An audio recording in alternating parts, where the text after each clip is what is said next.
Muy buenas noches para todos, como todas las semanas, desde el Refugio Iglesia Bíblica Tu Casa acá en Bogotá, Colombia. Les mandamos un saludo donde quiera que nos ven. Buenos días, buenas noches, dependiendo del lugar de la tierra. Y claro que continuamos con Hebreos 12 y hemos venido haciendo como toda una condensación de lo que ha sucedido y resumimos que la carta escrita a los hebreos, a los judíos que se han convertido a Cristo, estaban en una situación difícil de persecución, de angustia, de mucho dolor y mucha muerte. Entonces ellos estaban desertando de la iglesia cristiana y estaban regresando al judaísmo. Es de entender por la situación, pero no es lo correcto.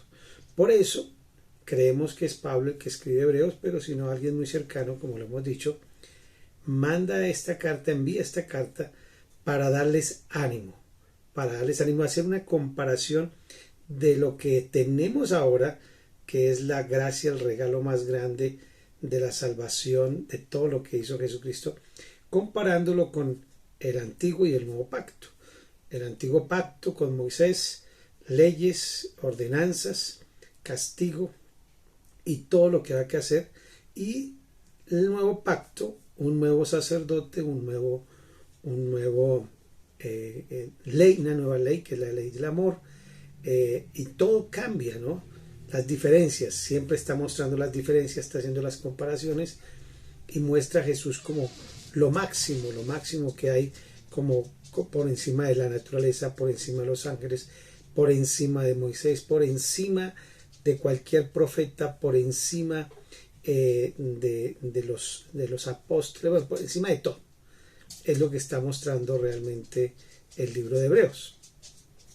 Y hemos venido ya como cerrando el libro y la carta, o que es como una prédica, trae prédica, trae exhortación, trae enseñanza, trae doctrina, y todo esto va mejorando y va ampliando el panorama, pero siempre tratando de dar una palabra de ánimo, una palabra de aliento, y por eso lo lleva de la exhortación a la esperanza, de la esperanza a la motivación y a la exhortación de nuevo, y así todo el libro de Hebreos se va manejando de esa manera.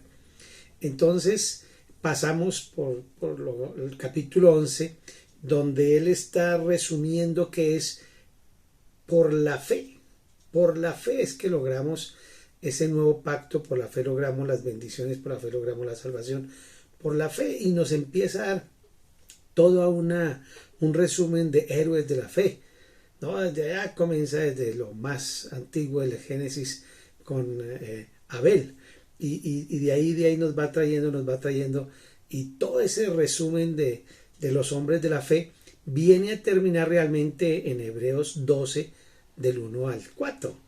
Esa es la parte que sigue todavía con lo de la fe, pero viene una palabra de cierre, de conclusión, y a eso vamos entonces a comenzar. Y podemos leerla en la Reina Valera, esta parte de Hebreos 12, 1.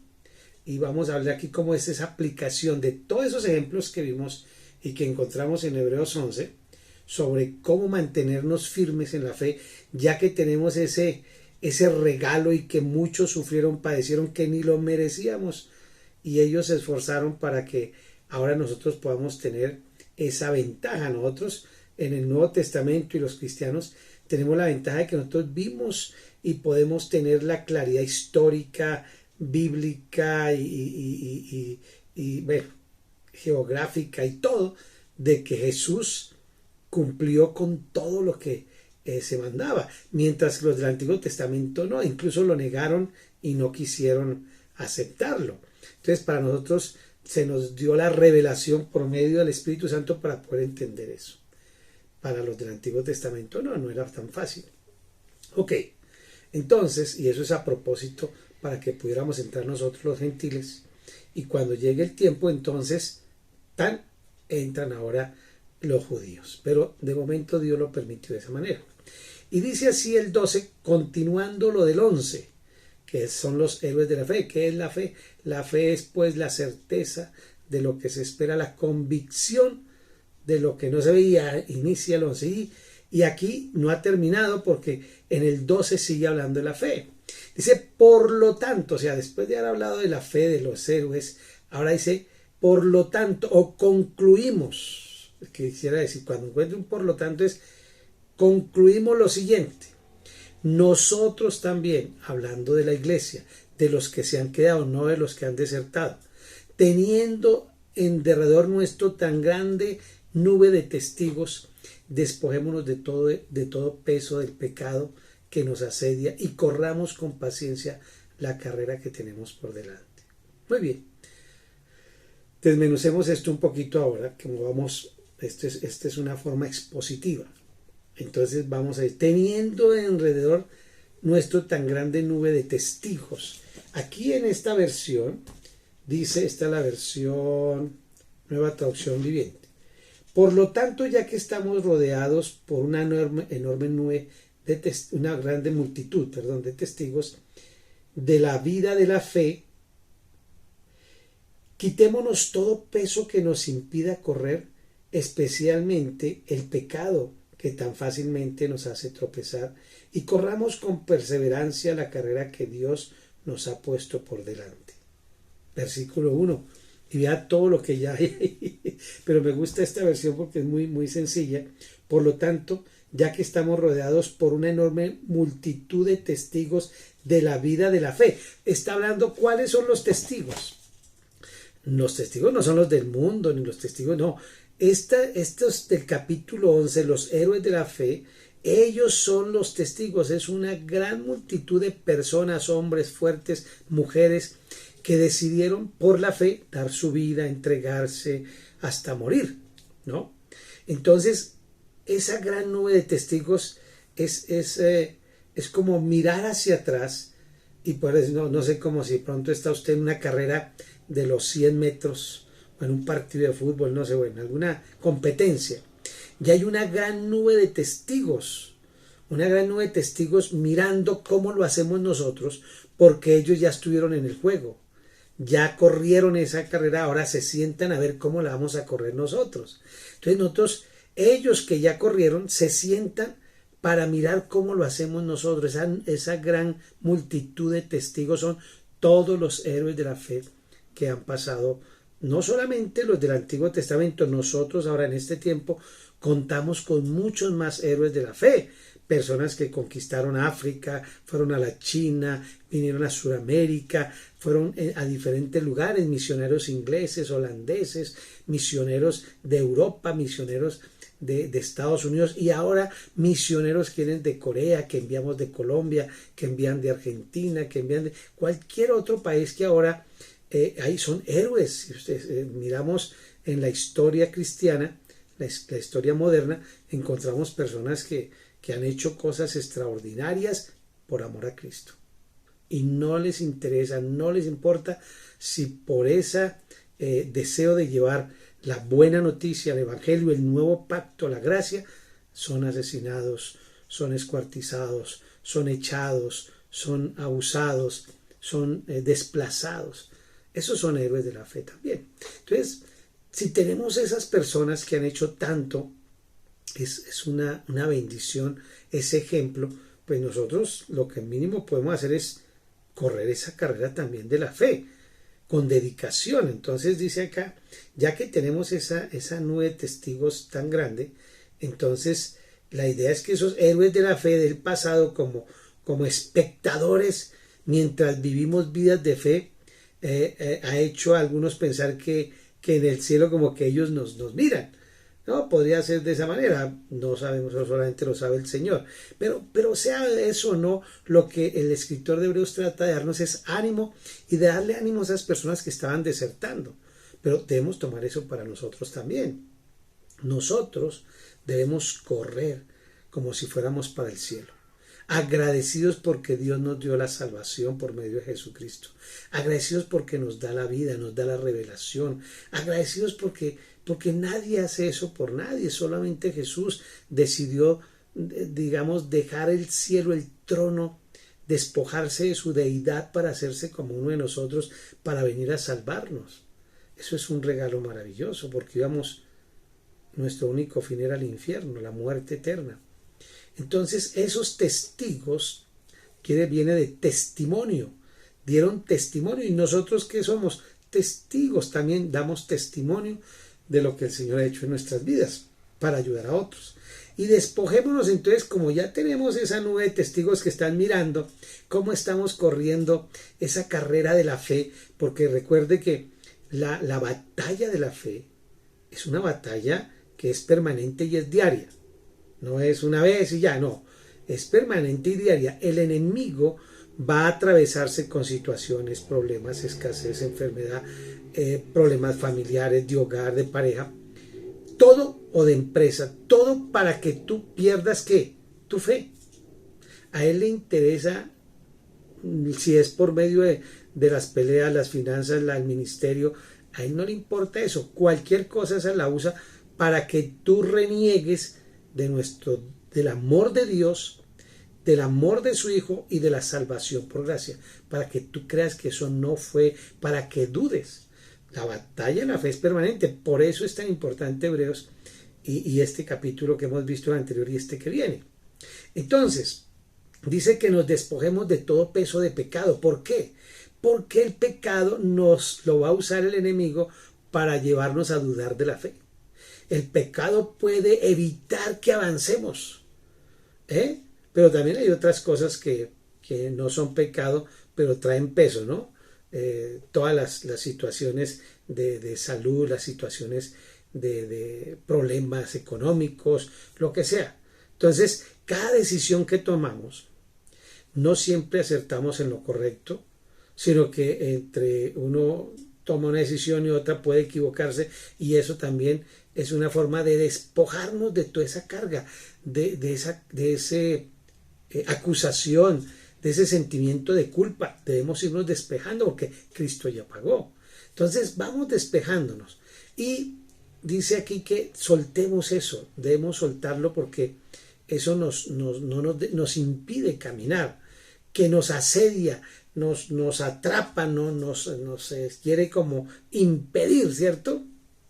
No es fácil de evitar el asedio del pecado, la tentación, la que sea, ya sea que uno es mentiroso o que uno tiene la manía de cogerse las cosas, o tiene la manía pongo lo de la mentira o el robo, o cualquier vicio de marihuana, de trago, de cigarrillo, de lo que sea, o del juego. Hay personas que tienen el vicio del juego. Todo eso son pecados que son peso para que nosotros podamos correr. Cada uno lo sabe, cada uno entiende de lo que el Espíritu Santo le está diciendo. Entonces, ¿qué debemos hacer? Evitarlos y pedirle a Dios que nos ayude para poderlos soltar, entregarlos. ¿Y cómo es la mejor forma de librarnos de ese peso? Reconociendo que Jesús llevó todos nuestros pecados, hablándole a la conciencia de que ya ante el Señor hemos sido justificados, que tú y yo somos justicia de Dios en Cristo Jesús, que Él pagó, que soy libre, que Él me ama, que Él no dejará de amarme nunca, Él lo prometió y Él no va a mentir. Entonces esa parte es la que nos va ayudando. No es tanto por decir no lo hago, no. Es muy difícil, porque la naturaleza nuestra tiende al pecado. Por eso nos toca tener las armas que Dios nos ha dado. Esas armas es meditar en la palabra, intimar con Él, orar con Él, es ayunar, muchas veces es tener un tiempo devocional, no dejar de congregarnos. Mire, una persona que ya está asediada por el pecado comienza a perder su fe. Y una de las evidencias de que ya está perdiendo su fe y que se está apartando es cuando ya deja de ir a la iglesia. Una persona que deja de ir a la iglesia, honestamente, está atrapada por el pecado. ¿Y por qué? Pues porque el diablo nos dice que si usted va a la iglesia nos van a juzgar, que van a darle dedo, pero también se aparta de las personas que son cristianas. ¿Por qué? Porque teme que le descubra que está en pecado, pero deja de orar. ¿Por qué? Porque teme que Dios lo vaya a regañar o lo vaya a castigar. Y así. O sea que mire lo importante entonces de, por el contrario, Hebreos nos invita a que nos despojemos de eso. ¿Y cómo? Llevándolo a la cruz, entregándoselo al Señor todos los días, hablando con Él. Eso es lo que hay que hacer, despojarnos de todos ellos. Entonces, el Espíritu Santo está para ayudarnos en esa parte. Ese es el tema favorito del Espíritu Santo, que es santificarnos, que es redarguirnos, que es limpiarnos, que es guiarnos. Ese despojarnos de todo ese peso de pecado que nos asedia es diario, es cada momento. No es una vez al mes o cada vez que va a la iglesia, es permanente, ¿no? ¿Para qué? ¿Para qué lo vamos a hacer? Porque realmente corrimos con paciencia. Lo que necesitamos es que paciencia. Y la paciencia se adquiere a través de soportar las pruebas. ¿Por qué soportamos las pruebas? Porque tenemos fe de que el Señor va a ayudarnos. Entonces es soportar con paciencia. Vamos corriendo no de afán, sino con paciencia, sabiendo que tenemos del Señor la ayuda. Cuando usted corre con paciencia es sabiendo, no, dejo mañana de pecar, dejo de fumar. No, vaya con paciencia, hablando con el Señor. El Señor es el que quita de usted ese hábito o ese deseo o esa adicción. Es Él, no eres tú. Yo no quiero hacer cosas, yo estoy deseoso de dejar de hacerlas. Pero la carne, como decía Pablo, queriendo hacer lo bueno, hago lo malo, miserable de mí. El que dice gracias a Jesús, porque Él es el que en el Espíritu Santo nos limpia, nos ayuda.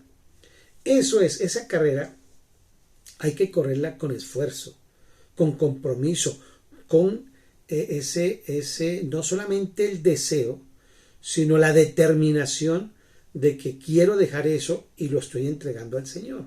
Y usted va viendo, cuando usted sabe, cree y repite que usted es una persona salva por el Señor Jesucristo, que Él se llevó sus pecados, que te justificó. Todos los días repitas eso. Cada vez que venga la tentación, repita eso. Huya de la tentación a través de, Señor, he sido salvo, tú llevaste mi pecado, tengo que, con tu ayuda, salir adelante. Es eso, entregarle todos los días al Señor esas situaciones. Por eso, en Hechos 20, allá Pablo hace como un resumen de lo que es el Evangelio. Pablo se ve a sí mismo como un corredor. Si usted mira allá en Hechos 20, el versículo 24, él dice que él corre la carrera, ¿no? Que nada puede impedir que Pablo termine la carrera con gozo. En ese pasaje Pablo habla de mi carrera, o sea, mi vida espiritual, mi vida cristiana, ¿no? Él tenía una carrera por correr. Entonces nosotros tenemos nuestra carrera por correr, pero Dios nos llama a terminarla con alegría, con gozo, no de otra manera. Por eso dice que la corramos con paciencia.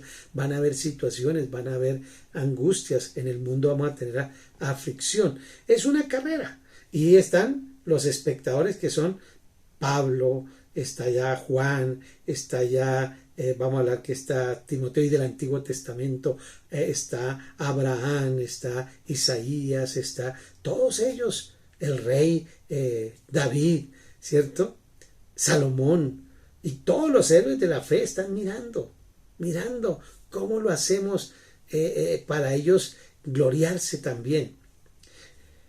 Todo este tipo de carreras que en griego la parte de la carrera es como, tiene un significado de no desmayar, ¿no? Es como lucha, conflicto. Habla como si fuera lucha de esa cuerpo a cuerpo, como lucha libre. Más o menos así es, ese es el término de la carrera. Lo que está hablando es como de una lucha continua, ¿no? Y Pablo lo habla allá en Filipenses, en Colosenses, en Tesalonicenses, en Timoteo, en primera y segunda de Timoteo. Está hablando de esa carrera, de esas luchas que tenemos. Entonces, lo que nos va a ayudar, ¿qué es? La paciencia. ¿Y cómo viene esa paciencia? Esa paciencia viene de saber que el Señor me está ayudando a correr esa carrera de la fe. Y vamos ahora con el versículo 2, porque hasta ahora vamos en el 1. Dice el 2, aquí está ya, el pecado, y corramos con perseverancia la carrera que Dios nos ha puesto por delante. Esto lo hacemos al fijar cómo podemos llegar a terminar nuestra carrera. Mire lo que dice el 2. Esto lo hacemos al fijar la mirada en Jesús.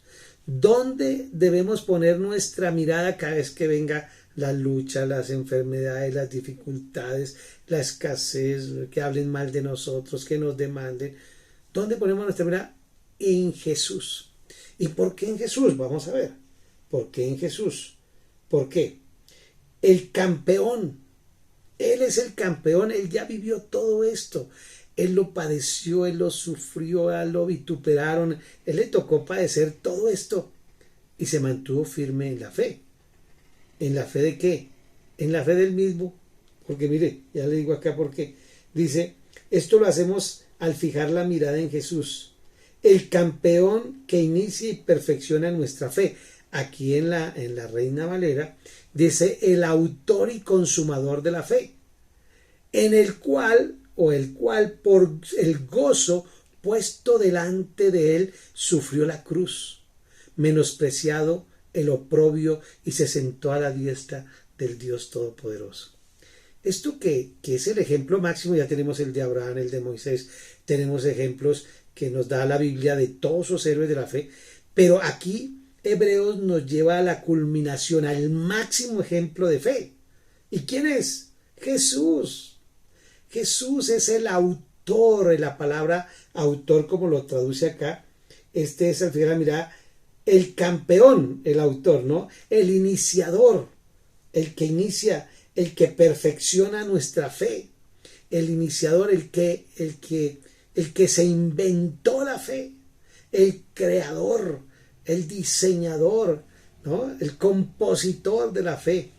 Pero es que él no solamente la inventó. ¿Y cómo la inventó y dónde la inventó? Pues cuando él vino a la tierra. Porque recuerde que antes era por hacer. No matarás, no robarás, no. Era por hacer. Ahora es por creer. ¿Creer en qué? En que Jesús es Dios que se hizo hombre, que vino, vivió como nosotros, padeció y murió en la cruz y llevó en él todos los pecados, murió y resucitó. Ese es, y vendrá por segunda vez. Él se inventó eso, que el que creyera en eso, o sea, él es el autor de esa fe. Entonces, y él es el que la consume. Cada vez que tú tienes fe, es como si el Señor comiera, porque él es el que se la inventó y el que la necesita. La fe para Dios, para Jesús, es maravillosa, porque por eso se alegra tanto. Manténgase pues firmes en la fe. ¿Por qué? Porque es valiosa, más valiosa que el oro, más valiosa que cualquier otra cosa. Él es el autor. ¿Y dónde debe estar nuestra fe? Decíamos que nuestra fe no puede estar en la suerte, no puede estar en los agüeros, no puede estar en eso. Ay, que ojalá me vaya bien, que no, ay, que yo tengo fe que eso me va a salir, yo tengo fe que él va a volver. No, eso es fe diabólica, hablábamos el domingo. No, la fe tenemos que ponerla en el Señor, que le decimos, yo sé que tú lo vas a hacer, yo sé que tú vas a traer eso, yo sé que tú vas a cambiar a esa persona, yo sé que tú. Esa es la fe puesta en Él, no en las circunstancias, no en que ojalá suceda. Ay, yo tengo fe que eso va a suceder, que me voy a ganar eso. Eso no es fe, eso no es fe. Entonces, nuestra fe debe estar puesta en el autor, que es Jesucristo. Él fue el que se inventó todo eso de venir a pagar por los seres humanos, llevarse el pecado, echárselo, él cumplir con la ley, morir y resucitar. Y de ahí ya, entonces nos justifica, y yo tengo que creer eso. Él se inventó eso de la fe y yo tengo que, pues, corresponder a esa fe. ¿Y dónde debo poner mi fe? En Él y en lo que Él hizo. ¿Qué hizo Él? Darnos la vida eterna, salvación eterna. Entonces yo tengo que creer que Él no miente, que Él no va a echarse para atrás de eso. ¿Cómo la ve? Entonces, él sufrió todo eso, padeció todo eso en la cruz, menospreciado, escupido y de todo, y se sentó luego donde, cuando triunfó y cumplió la voluntad del Padre, se sentó a la diestra del trono de Dios. Tremendo. Ahora, nosotros, igualmente dice ahí, que nosotros estamos sentados juntamente con él en lugares celestiales. ¿Por qué? Pues porque hemos creído. ¿Qué es lo que pasa? Que el enemigo, como a los de Hebreos, los va a atacar. No, ¿para qué siguen eso? ¿Qué? No crea eso, Dios ya se olvidó de usted, Dios no lo ama. Ya le hubiera respondido, vea cuánto tiempo orando y nada. Porque a él le interesa que nosotros dudemos de las palabras de Dios, de lo que hizo Jesús en la cruz. Y por eso mucha gente trata de ayudarle a Jesús a hacer cositas para que le ayude. Ayúdate que yo te ayudaré, dicen por ahí, eso no es bíblico, pero lo dicen. Puesto los ojos entonces, ¿en quién? En Jesús. Él es la única persona, el único ser donde debes poner tu fe, en ninguna otra más.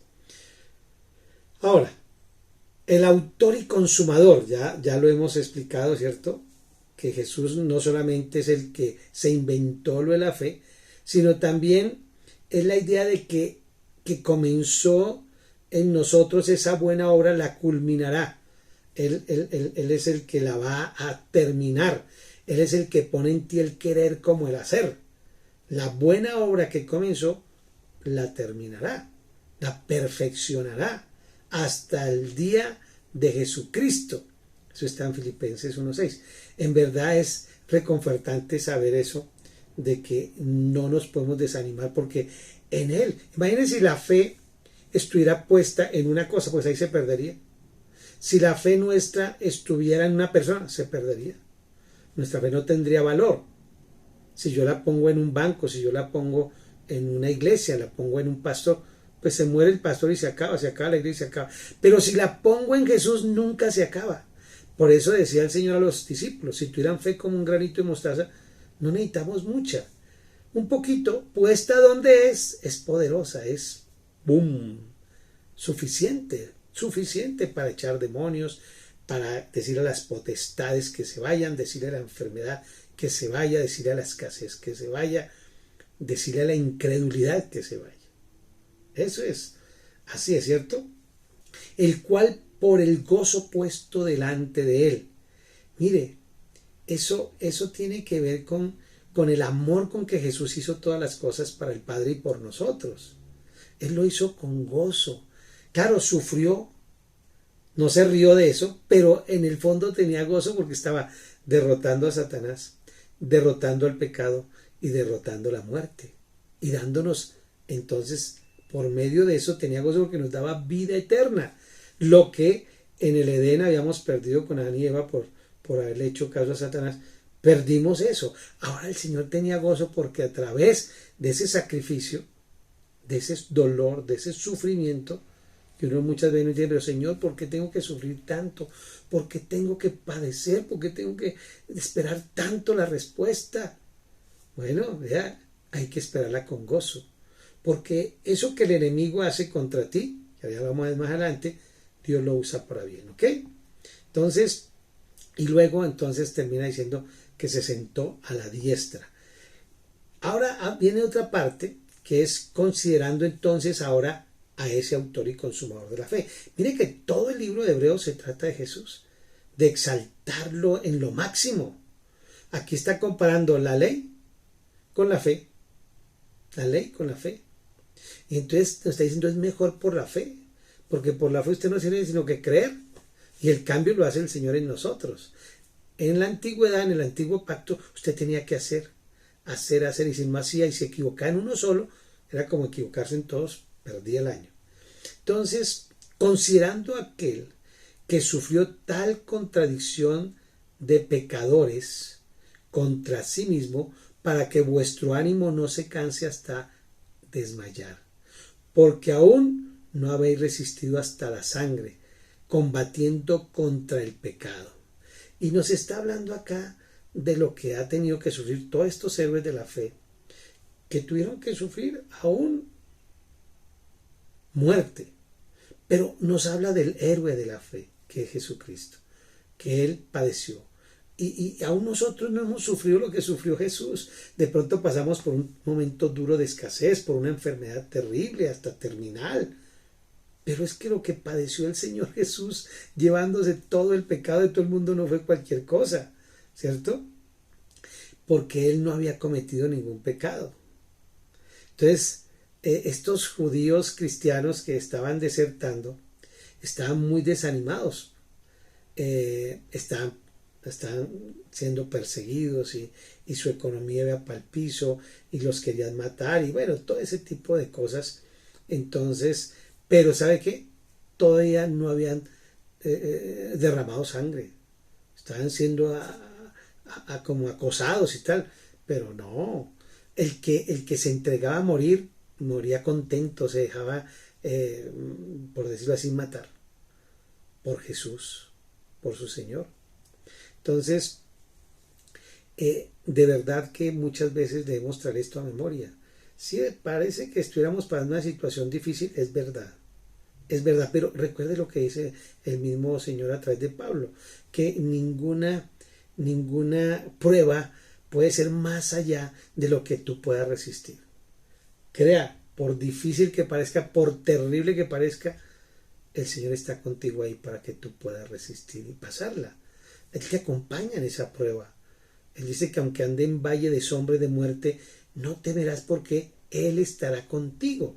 Él va contigo en esa prueba de enfermedad, en esa prueba de escasez, en esa prueba de familia, de choque, de pelea, en esa prueba de quiebra, no sé, la que estés pasando. Él está contigo. Entonces, ¿para qué?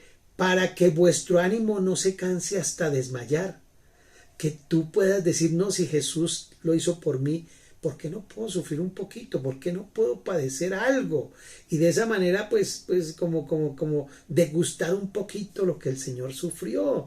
Pero ¿qué de malo hay en eso si es por un poquito de tiempo? Las pruebas no son para toda la vida, es por un poco de tiempo. Y Dios, que está para ayudarnos, pues nos toma y nos levanta y nos da ánimo y nos acompaña. Eso es, ¿cierto? Porque Dios permite tiempos difíciles. ¿Por qué? Entonces, ya hablamos de todo lo que era la fe y dónde poner la fe y qué debemos hacer para mantenernos firmes. Y que van a sufrir cosas, claro que sí. Pero ahora, entonces el escritor de Hebreos empieza a decirnos del sufrimiento. Bueno, vamos a hablar que estamos sufriendo, usted está sufriendo, entonces me aparto de la fe, yo no quiero sufrirme hoy, pues allá también sufre. Usted se aparta del Señor y sufre, la diferencia es que ya sufre solito, aquí sufrimos con el Señor, nos acompaña en nuestro dolor, como lo hizo con Daniel, como lo hizo con Moisés, como lo hizo con José, como lo hizo con los amigos de Daniel, los acompañó en su problema, en su situación, como lo hizo con Pedro, el apóstol, que aunque lo negó y todo, el Señor lo acompañó y luego lo levantó. Entonces, esta parte de por qué el Señor permite, o como dice acá en Hebreos, disciplina y azota y todas esas cosas que vamos a ver. Entonces, miremos desde el 5. Dice así, 4. 5. Pregunta, ¿acaso olvidaron las palabras de aliento con que Dios les habló a ustedes como a hijos y que les dijo? Mire que aquí comienza diciendo, ¿acaso olvidaron las palabras que quién? Que Dios les dijo como a qué, no como a sirvientes, sino como a hijos. Y yo quiero que tengan eso en cuenta porque es que muchas veces nos olvida que Dios es nuestro papá. Y que Él, yo no sé cuál de ustedes piensa de esta manera, porque muchas veces el diablo nos hace pensar así, que nosotros somos tan malos padres que meteríamos a nuestros hijos debajo de un camión, de un tren, o que le mandaríamos un cáncer y nos alegraríamos para que aprenda, o que le quemaríamos las manos para que se dé cuenta que eso no se hace, o que le quitaríamos la empresa y lo dejaríamos quebrar para que aprenda. ¿Qué papá hace eso? Cuénteme. Si no lo hacemos nosotros, pues mucho menos Dios. Tenga eso en cuenta, porque el enemigo nos ha hecho creer que es Dios el que nos manda ese castigo. Pero no, vuelvo y le repito lo que ya hemos dicho 1000 veces acá. Dios descargó su ira por el pecado, pero la descargó en su Hijo. Ahí descargó. Por eso fue azotado, por eso fue clavado, por eso fue dolido, molido su cuerpo, allá Isaías 53. Y por eso él dijo que como que había guardado su ira, pero para el final de los tiempos. En este espacio de la nueva, de la gracia, del pacto nuevo, el Señor está en paz. ¿Por qué? Porque cada vez que ve a uno de sus hijos haciendo alguna cosa que no es, mira a Jesús y Jesús le dice, no, yo ya pagué por él, Señor. Entonces, piense esto, ¿qué papá va a hacer cosas terribles como esas que hablamos para que aprenda? No. Ahora, vamos a entender lo que pasa. Y eso lo vamos a ver acá. ¿Qué es lo que dice esa reflexión que está hablando acá Hebreos? Hebreos el 12:5, que eso está ya en Proverbios, pero lo trae aquí a memoria para recordarnos. Hijo mío, no tomes a la ligera la disciplina del Señor. Está hablando algo que encontró en Proverbios y lo trae aquí para que entienda. Mire, sí, Dios puede disciplinarnos, Dios puede reprendernos, pero vamos a ver cómo es que lo hace. Y no te des por vencido cuando Él te corrija. No te sientas vencido o despreciado. Pues el Señor disciplina a los que ama. Disciplina a los que ama. Wow, eso está especial, ¿no? Y castiga a todo aquel que recibe como hijo. Y al soportar esta disciplina divina, recuerden que Dios los trata como a sus propios hijos, no como enemigos. ¿Acaso alguien oyó hablar de un hijo que nunca fue disciplinado por su papá? No. Si Dios no los disciplina a ustedes como lo hace con todos sus hijos, entonces quiere decir que ustedes no son verdaderamente hijos, sino son hijos ilegítimos, ya que respetábamos a nuestros padres terrenales que nos disciplinaban. Entonces, ¿acaso no deberíamos someternos aún más a la disciplina del Padre de nuestro espíritu y así vivir para siempre? Pues nuestros padres terrenales nos disciplinaban duramente por algunos años. No sé usted cuánto duró en su casa, hasta los 20, hasta los 25, hasta los 18, no sé. Por algunos años nos disciplinaron e hicieron lo mejor que pudieron, pero la disciplina de nuestro Dios, el Padre, siempre es buena para nosotros a fin de que participemos de su santidad. Ninguna disciplina resulta agradable a la hora de recibirla. Al contrario, es dolorosa, pero después produce la apacible cosecha de una vida recta para los que han sido entrenados por ella. Por lo tanto, renueven las fuerzas de sus manos cansadas y fortalezcan sus rodillas debilitadas. Tracen un camino recto para sus pies a fin de que los débiles y los cojos no caigan, sino que se fortalezcan. ¡Wow! Esto es largo, pero tenemos que entrar a entenderlo. Muy bien. Ahora en la Reina Valera, ¿cierto? Trata con la cuestión de que Dios permite que pasemos por tiempos difíciles. Entienda esto, a ver si logro que quede en su mente y en su corazón, porque es clave que lo entienda. Mire, este mundo, esta tierra, el sistema de gobierno, el sistema del mundo, no lo maneja Dios. Tenga eso en cuenta. El sistema del mundo es diabólico, lo maneja Satanás. Los gobiernos, la economía, los deportes, las artes y todas las esferas las maneja el mundo, o sea, Satanás. Satanás a través del mundo. No es Dios, no es la iglesia cristiana la que maneja eso. No. Entonces, entienda que lo que sucede en este gobierno terrenal lo está gobernando Satanás. Por eso Jesús dijo, ahí viene el príncipe de este mundo, el rey de este mundo, el rey de las tinieblas, el que gobierna acá. Y yo no tengo nada con él, dice. Por eso dijo, mi reino no es de este mundo. Este reino de momento lo tiene Satanás y Dios respeta eso. ¿Por qué? Porque Adán y Eva se lo entregaron.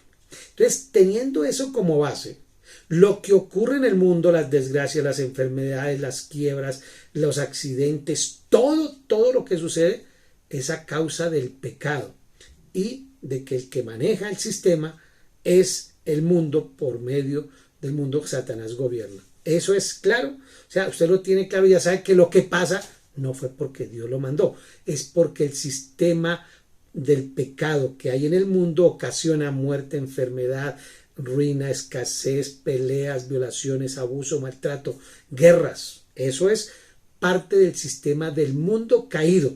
No es de Dios. Dios no gobierna este mundo. Dios no gobierna esta tierra. Entiéndalo. Porque, por eso es que decimos, pero ¿por qué Dios? ¿Pero por qué? No, Dios no. Dios respeta esa autoridad que Adán y Eva le entregaron a Satanás. Y Satanás, a los que son sus súbditos, mentirosos, a ellos los pone a trabajar. Egoístas, ávaros, codiciosos son los que gobiernan. Ahora, vino Jesús al mundo a traer luz a este mundo oscuro de perversidad y maldad que estaba en caos. Y el Señor Jesús ahora le transmite, y todo aquel que crea en el Señor le pone el Espíritu Santo y comenzamos a hacer luz en este mundo de oscuridad. Pero seguimos en este mundo donde es gobernado por Satanás. ¿Captan eso? Yo voy a poner un ejemplo para los que viven en Bogotá. No sé, en su ciudad hay un lugar, aquí llamábamos el Bronx, o allá en la calle El Cartucho, donde estaban todas la mayoría de las ollas y los indigentes, donde se metía bazuco, marihuana, cocaína, todo allá. Y eso era su mundo, su sistema, nadie entraba allá, ni la policía. Pero una vez fue alguien y comenzó a predicar allá adentro. Al comienzo fue difícil, luego fue luz, y luego se fueron convirtiendo otros ahí, En medio de esa, perdóneme, esa podredumbre, de ese sistema de gobierno terrible, había luz, pero seguía siendo gobernado por Satanás. Para que medio entiendan un poquito más, ¿no? Pero es lo mismo. El mundo entero está gobernado por el enemigo, y los gobiernos y la economía y todo está gobernado por el enemigo. Entonces, todo lo que suceda no es a causa de Dios, es a causa del enemigo y de todo el pecado que se ha generado. Ahora sí entiende, los cánceres, la enfermedad, la muerte, los embarazos prematuros, los abortos, suicidios, etc. Ahora sí, con esa salvedad entramos a entender lo que está diciendo. Hijo, no te afanes si el Señor te disciplina. Y la palabra disciplina, que es que de pronto nos hemos confundido en esa parte, la palabra disciplina en la escritura viene del griego, que algo así como paideu, ¿cierto? Que significa como formación infantil. Eso es disciplina. Pai, que es como de pediatra, de donde viene la palabra pediatra, o médico de niños, mientras que el deu, paideu, significa enseñar a un niño. Entonces, la palabra disciplina es enseñar, formar, corregir, orientar a un niño. Esa palabra disciplinar es de ayudar a alguien a salir adelante. No es como la hemos entendido. Voy a disciplinarte, pum, pum, pum. No, eso no es disciplina. Entonces, creo que si entendemos eso, que la disciplina es acompañar, la disciplina es orientar, esa es la principal, digamos así, interpretación de lo que es Hebreos 12:7. Entonces, de ninguna manera cuando tú entrenas a tu hijo o tú te entrenas a ti mismo, vamos a hablar de la entrena. Recuerde que la disciplina es para qué, un deportista hace disciplina, un jugador hace disciplina. Y si yo quiero estos gorditos volverlos chocolatina, pues me tocaría tener una disciplina muy fuerte de ejercicio, de alimentos y esto, y por ahí en un añito o dos ya cambia. Mientras tanto sigue siendo ahí una gelatina, ¿sí? Entonces requeriría disciplina. La fe, que es lo que estamos hablando, necesita disciplina. Disciplina. Ahora, ¿qué es? La primera disciplina que nos da el Señor es a través de su propia palabra. Por eso allá en 1 de Timoteo dice que la escritura es inspirada por Dios y útil ¿para qué? Redarguir, para corregir, o sea, para disciplinar. Es con la palabra que Dios nos disciplina inicialmente, ¿cierto? Entonces, es una formación infantil, es ayudar al niño a que crezca sanamente. Eso es disciplina. O sea, el Señor al que recibe como hijo lo corrige, lo orienta como a un niño. Eso es disciplina. ¿Ya captó esa parte? Entonces, si ustedes recuerdan que allá en Mateo 7:11 dice que si ustedes son padres malos y si su hijo le pide un pan no le va a dar una piedra, o si le pide un pescado no le va a dar una serpiente, ¿cuánto menos tu Padre Celestial? ¿Entiende eso? No, no es que Dios le va a mandar entonces el cáncer o la quiebra o lo que sea, porque eso es lo que mucha gente piensa. Entonces, nuestro Padre Celestial es el que perdona todas nuestras iniquidades, el que sana todas nuestras enfermedades, el que restaura de la fosa de la muerte nos saca, el que corona de bondad y todas esas cosas que dice en el Salmo 103. Mire que el Señor no vino a castigar, ni a mandar cáncer, ni a mandar enfermedad. Dice, yo fue a dar vida y vida en abundancia. Yo vine a traer vista a los ciegos. Entendamos que de parte de Dios no es como funciona. Es Satanás el que lo hace por medio del pecado, pero no es Dios. Ahora, usted dirá, pero si yo me equivoco y peco, pues tiene la consecuencia. Si usted se pasa un semáforo en rojo, pues le sacarán un parte o se estrellará. Pero eso no lo hizo Dios, lo hizo usted. ¿Sí? Si usted roba a alguien, pues seguramente que lo meten a la cárcel si lo descubren. Esa es la disciplina. Eso es el sistema. Pero de parte de Dios no. Dios está para decirte, no lo hagas. Eso no es correcto. Esa es la disciplina del Señor. Orientarte. Si Jesús, la buena noticia es que Jesús libera, ya que su amor es perfecto, elimina todo temor. La buena noticia siempre imparte fe. La mala noticia imparte incredulidad. La buena noticia exalta la obra terminada de Jesús en la cruz. Jesús te ama, Él pagó por ti, Él dio la vida por ti, solo tienes que creer, eres salvo. Eso que trae ánimo y ganas de no pecar. Vea, rechace cualquier sugerencia, aunque sea remotamente, de que Dios está enojado contigo.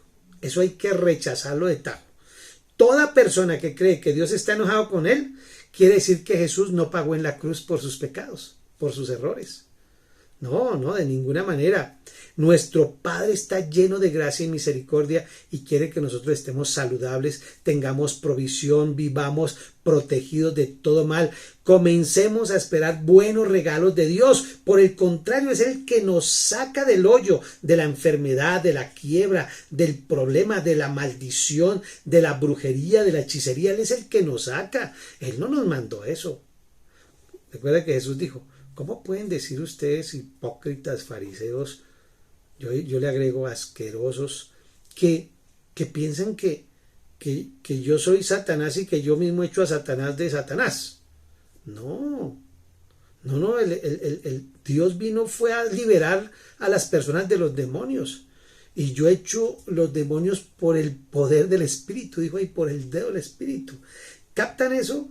Entonces no nos vamos a dejar engañar de que es Dios el que mandó la enfermedad. Dios lo está castigando para que aprenda. Ahí dice que Dios disciplina al que recibe y azota. La palabra azota también muchas veces nosotros la interpretamos también mal. Y claro, ahora entiéndalo de esta manera. Por los errores que cometes tú, por el pecado del mundo, por el sistema que gobierna el mundo, pasas por una situación de quiebra o de demanda o de divorcio o de enfermedad. Pero eso no lo mandó Dios, eso es el sistema del mundo. En el mundo vamos a tener aflicciones, van a pasar terremotos, van a haber, no sé, accidentes, cosas de esas. Eso no fue Dios. Por favor, ese tsunami lo mandó Dios para juzgar. Pero ¿cómo se les ocurre? Pues no es bíblico, por lo menos. En el Antiguo Testamento sí, porque no había venido Jesús a pagar pero aquí ya pagó. El sistema del mundo, el sistema de Satanás, el pecado hace que la misma naturaleza también golpee fuerte al ser humano. Eso pasa. Pero cuando eso que nos azota, que es una enfermedad o lo que sea, que no fue de Dios, pero que Dios la usa como un azote ¿para qué? Para ayudarnos a tener más fe, para ayudarnos a tener esperanza, para ayudarnos a fortalecernos, a vivir con gozo, a decir, no importa lo que pase, si el Señor está conmigo, yo estoy bien. Él es mi escudo, Él es mi fortaleza, Él es mi refugio. Entonces, eso es lo que... Pero entonces, ¿qué hace Dios? Todas las cosas nos ayudan para bien. Si el enemigo nos manda una enfermedad, el Señor toma esa enfermedad, que es un azote, y Dios lo que hace es tomarla para enseñarnos fe, enseñarnos esperanza, enseñarnos paciencia, y nos saca de allá. Si nos manda una quiebra al enemigo y nos quebró la empresa, entonces el Señor toma esa quiebra, que es un azote, y comienza entonces a enseñarnos esperanza, principios de economía, a ser buenos mayordomos, y nos va sacando y nos saca. Nos acompaña y nos saca. ¿Captan qué es disciplina y azota? Y todo esto se lo puedo resumir en 1 Corintios 5:5, donde un hermano de la iglesia que pecaba reiteradamente, entonces Pablo dice, al tal que es un hermano que es de la fe, que ha sido salvo, que cree en Jesucristo, pero que está en el pecado y peca reiterativamente porque está en fornicación con la esposa de su padre, pues al tal entréguelo a Satanás a fin de que, allá creo que lo van a leer, lo leanlo y verá, a fin de que sea azotado por Satanás, sea azotado, a fin de que su alma no se pierda. ¿Ve? ¿Es salvo? Sí es salvo. Pero como es reiterativo en su pecado, entonces como la iglesia no lo disciplinó, el Señor dijo, hagan eso. ¿Viste el azote que recibió ese cristiano? Lo recibió un azote, claro. Dios azota, entre paréntesis, Dios azota al que recibe. ¿Por qué? Porque la causa de su pecado o la causa del pecado del mundo o el sistema o Satanás o las maldiciones, lo que sea, o el hechizo, el conjuro, pues vino contra esa persona. Ahora, ¿qué hace Dios?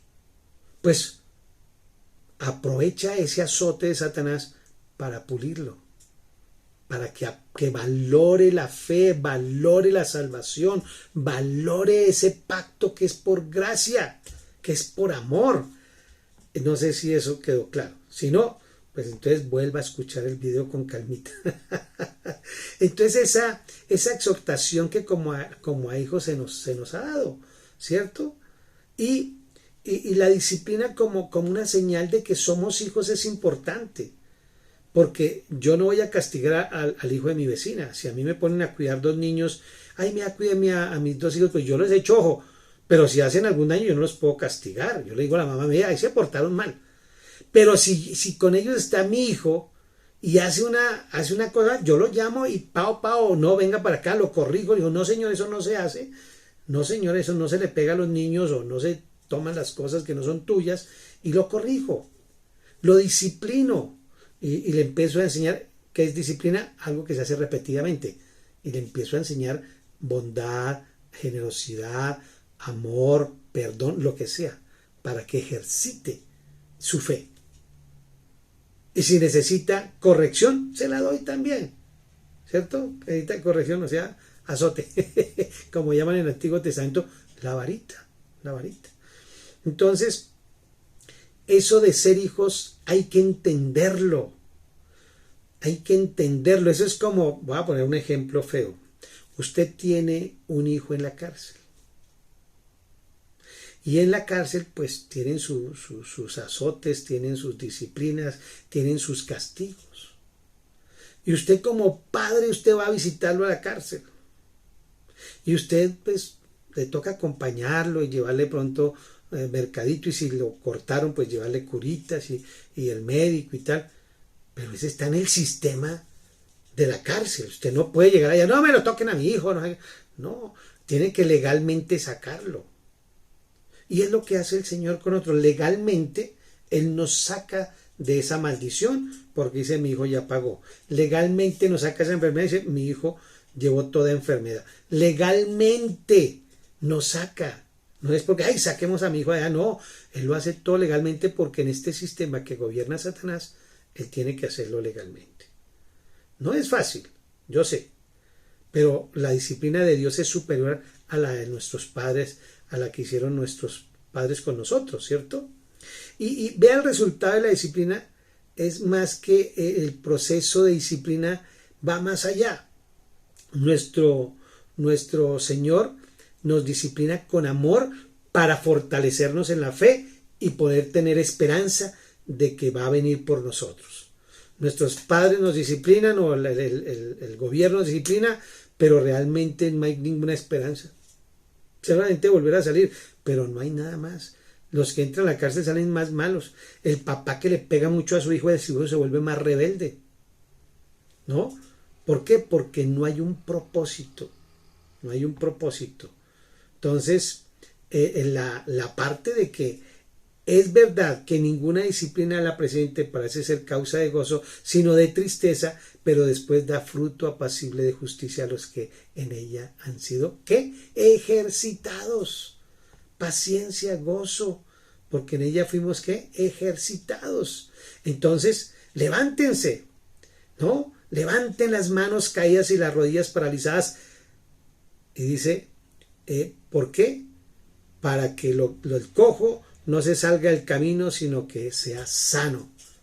Todo lo que esté malo en tu vida, en mi vida, todo lo que están dando, está cojito, que no vamos por la senda correcta, pues a través de esto que el enemigo nos manda, ojo, el enemigo, Dios lo usa para corregirnos, para enderezarnos, para empujarnos más, para hacernos más fuertes cada vez. Yo le decía a un amigo hoy o ayer, le decía que esa prueba que él está viviendo, pues es una prueba que Dios va a usar para seguramente llevarlo a un nivel superior en fe, en unción, en interpretación, en no sé qué cosas. Dios es el que... Entonces, el capítulo 12, del 14 al 17, habla de arréglese, ¿no? Entonces, seguir la paz con todos y la santidad sin la cual nadie verá al Señor. Eso que nos sucede, que el Señor usa para corregirnos, disciplinarnos y enseñarnos a hacer disciplina, pues es lo que nos lleva a nosotros a esa santidad, con la cual sin santidad nadie verá a Dios. La santidad a la que se refiere acá es que eso nos hace apartar de las demás personas. Pero la verdadera santidad está en Cristo Jesús, que nos ha santificado y nos ha apartado, ¿no? Entonces, dice, mirad bien, no sea que alguno deje de alcanzar la gracia de Dios, que brotando alguna raíz de amargura os estorbe y por ella muchos están contaminados. No sea que haya algún fornicario o profano como Esaú, que por una sola comida vendió su progenitura. Porque ya saben que aún después, deseando heredar la bendición, fue desechado y no hubo oportunidad para el arrepentimiento, aunque la procuró hasta con lágrimas. La seguridad, la paz con todos, ¿no? Esperándomente como con Dios. Y la santidad, habla ahí, sin la cual nadie verá a Dios. Y luego entonces empieza a hablar que ojo, nombra algunos pecados, ¿no? Fornicarios y profanos y tal. Y todas estas cosas que nosotros, recuerden que nos dijo, despojémonos de todo eso. Ahora, arreglémonos con nuestra conducta moral. Vuelvo y digo, usted tiene que tomar la determinación y Dios hace el proceso en ti a través del Espíritu Santo, por medio de la palabra, por medio de la meditación de la palabra, por medio de intimar con Dios, yendo a la iglesia, congregándonos, ofrendando, diezmando, visitando enfermos. Esa es la fórmula más poderosa que puede haber. Recuerden que les dije, una de las, para saber si la persona está siendo ya anulada de la fe, es cuando deja ir a la iglesia. Entonces, luego habla acá del 18 al 24, el mar valiente, ¿no? Porque no os habéis acercado al monte que se podía palpar y que ardía en fuego. Y está hablando de la ley que fue entregada, el pacto fue allá en el monte Sinaí. Y allá era con fuego y el que se arrimaba moría.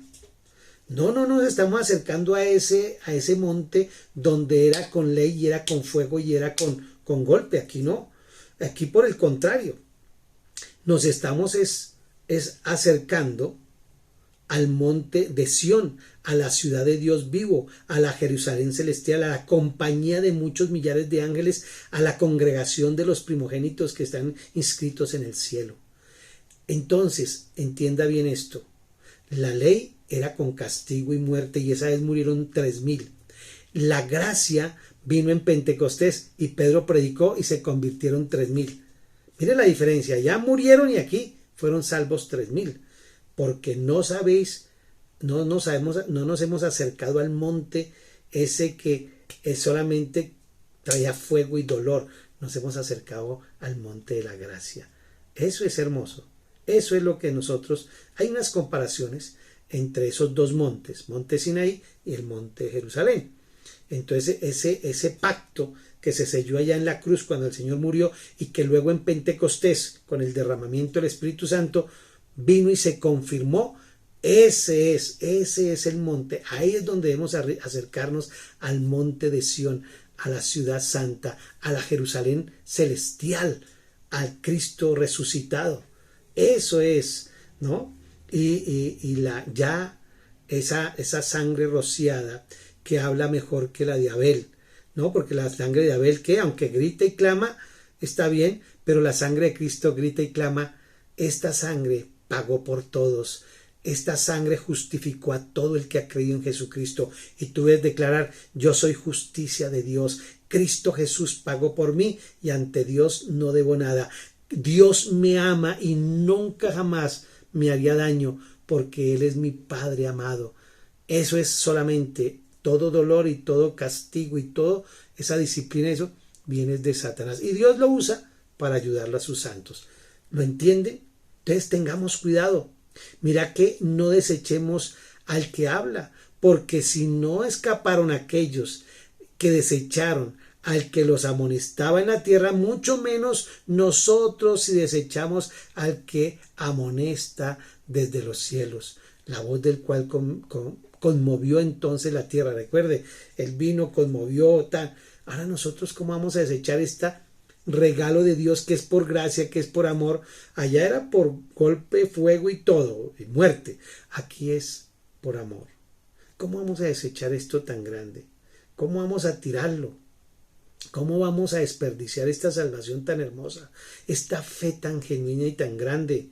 No, nosotros no, porque Dios, como dice acá, mire que es la única parte de las pocas partes donde dice, y eso lo está hablando el Antiguo Testamento, porque Dios también es, ¿qué? Fuego consumidor. Dios es fuego consumidor. Dios es fuego consumidor, pero a sus hijos no. Ese fuego consumidor es para los que desecharon a Jesús y cuando Jesús venga por segunda vez, ese fuego volverá a aparecer. Dios me los bendiga. Estamos contentos y felices de este libro de Hebreos. Nos queda un capítulo para estudiar y con la gracia del Señor seguiremos adelante. Muchas bendiciones.